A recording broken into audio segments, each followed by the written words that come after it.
All right, let's just jump right in. When we think of Sparta, our minds go straight to these unbreakable warriors, to iron discipline, to glory. But what if that whole image, that whole idea is just a mirage? Today, we're going to pull back the curtain on one of history's most extreme social experiments. And what we're going to find is a pretty chilling cautionary tale about how the obsessive hunt for perfection can end up building an architecture of total collapse. And wow, this quote just nails it, doesn't it? This wasn't just, a minimalist culture. This was a state-enforced war on comfort, on art, and really on individuality itself. Everything, and I mean everything, was secondary to the state. So the question is, how on earth do you even build a society like that? Well, turns out you start with the master architect, a guy named Lycurgus, who basically engineered a complete social teardown and rebuilt from the ground up. The real question isn't just what he built, but how in the world he convinced an entire people to go along with something so radical. Now, here's what's really fascinating. Sparta wasn't always this way. Not even close. Before Lycurgus came along, it was actually a thriving Bronze Age culture, pretty well known for its art and its poetry. But it went through this radical transformation, deliberately slamming the door on the outside world to become this totally isolated, closed-circuit military machine. So how did he do it? Well, it was basically a three-pronged attack on human nature itself. First, he got rid of wealth. No gold, no silver. Instead, they used these big, useless iron rods for currency. This made everyone totally dependent on the state for everything. Second, he claimed his laws weren't his at all. Nope, they came directly from the gods. Pretty smart. And third, he created a system to systematically break down the individual psyche and rebuild it into a loyal cog for the military machine. And this is where you really see his political genius. Lycurgus actually traveled to the Oracle of Delphi, the most sacred place in the entire Greek world, and he came back with a divine endorsement. All of a sudden, his crazy laws weren't just policy anymore. They were holy scripture. To question them wasn't just dissent, it was blasphemy. You can't argue with that. Okay, so he's built this perfect society. But what was the price? Well, it came at an almost unimaginable human cost. Let's take a look at the actual machinery that was designed to produce the perfect Spartan citizen.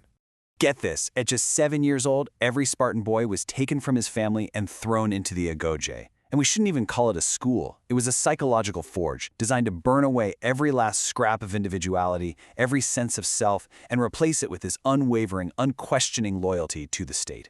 And the methods were, they were systematically brutal. Boys were deliberately kept hungry to encourage them to steal food, but if they got caught, they were beaten savagely. They were forced to deal with the elements with almost no clothing. You see, every single part of their lives was engineered to replace that individual instinct for survival with a collective hive-mind mentality. The unit, the phalanx, that was everything. The individual was nothing. The graduates of this brutal system were called the homoioi, which means the equals, or the same ones. But this equality was a complete paradox. It was an equality of absolute soul-crushing conformity, and it was enforced by constant public surveillance. Everyone watched everyone else, all the time, just waiting to shame anyone who dared to step out of line. It was like a prison where the inmates were also the guards. And all of this created some really wild contradictions. While Spartan men were basically imprisoned in barracks their entire adult lives with zero privacy, Spartan women had a level of freedom and power that was just unheard of in the rest of Greece. They were the ones managing the land, controlling the family wealth. They were famously outspoken. And it's all because the men were just permanently gone from domestic life. But here's the thing. This entire system, this whole mirage of Spartan strength, was built on top of a terrifying secret. The Spartan citizens, the homoioi, were outnumbered maybe by as much as 10 to 1 by a massive population of state-owned slaves called helots. The whole Spartan way of life was only possible because of their forced labor. And the deepest, darkest Spartan fear was that one day, the helots would rise up. So how do you manage that kind of fear? Well, they created something called the Crypteia. This was both a secret police force and an absolutely horrifying rite of passage. The best and brightest young Spartans were sent out into the countryside with nothing but a dagger, and their job was to hunt and kill any helot they could find. It was state-sanctioned murder, designed to terrorize the helot population and to blood the next generation of Spartan killers.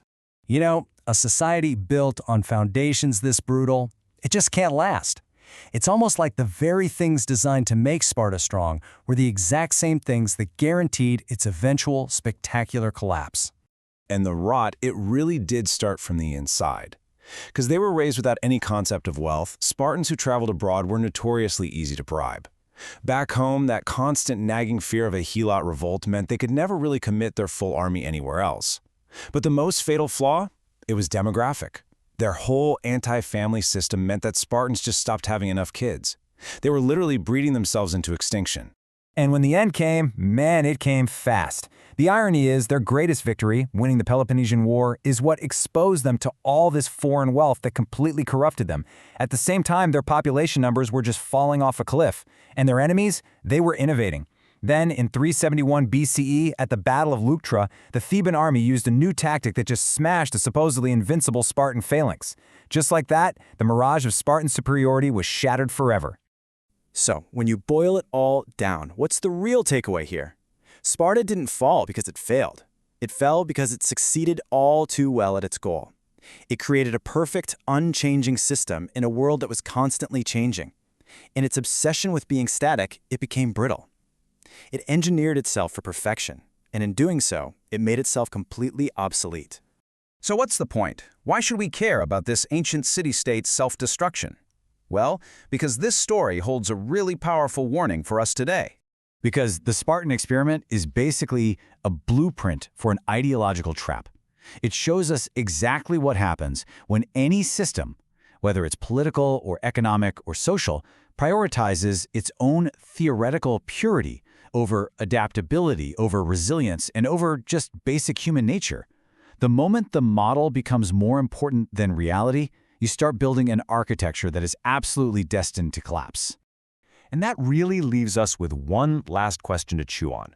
When you look at our world today, which of our own systems, which of our own ideals, prioritize some rigid idea of strength over real, human-centered sustainability?